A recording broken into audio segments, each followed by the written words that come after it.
السلام علیکم ورحمۃ اللہ وبرکاتہ۔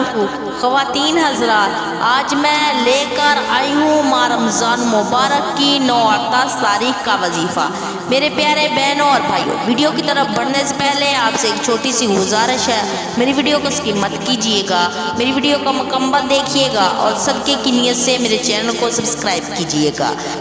جلدی شادی ہونے کا وظیفہ، جلدی رشتے آنے کا وظیفہ۔ میرے پیارے بہنوں اور بھائیوں، یہ بہت ہی بابرکت مہینہ ہے۔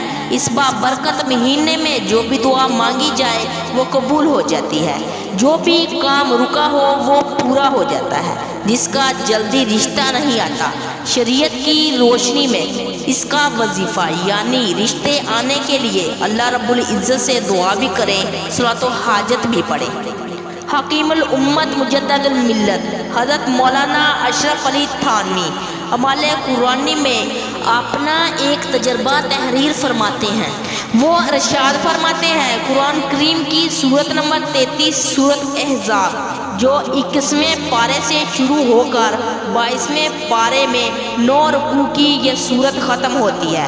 اس سورت کے خواص بہت زیادہ ہے۔ اگر کوئی بندہ اس کو لکھ کر ایک ڈبے میں بند کر کے اپنے پاس گھر میں کسی نہ کسی جگہ میں رکھ لے تو اس کی برکت سے اللہ رب العزت رشتوں کو کثرت سے بھیجیں گے اور نکاح کے معاملات آسانی سے حل ہو جائیں گے۔ مناسب یہ ہے بچہ یا بچی خود لکھ لے اور اپنے اپنے ڈبے میں بند کر کے رکھ لے۔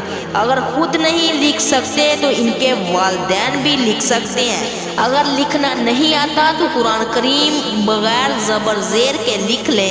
اگر زبر زیر کے ساتھ لکھیں تو بہت ہی اچھا ہوگا۔ اس سورت کو لکھ کر ڈبے میں بند کر کے رکھ لیں، ڈبے کو کھولنا نہیں ہے۔ انشاءاللہ اللہ رب العزت رمضان سے پہلے انشاءاللہ اللہ رب العزت کثرت سے رشتے بھیجے گا۔ انشاءاللہ رمضان میں ہی رشتہ ہو جائے گا اور انشاءاللہ شادی کی تیاری بھی ہو جائے گی۔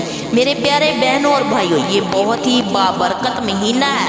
اس مہینے میں جو بھی دعا مانگی جائے وہ کبھی رد نہیں ہوتی۔ میں امید کرتی ہوں کہ میری ویڈیو اچھی لگی ہوگی۔ اس کو زیادہ سے زیادہ شیئر کریں، میرے چینل کو سبسکرائب کریں۔ جزاک اللہ خیرہ۔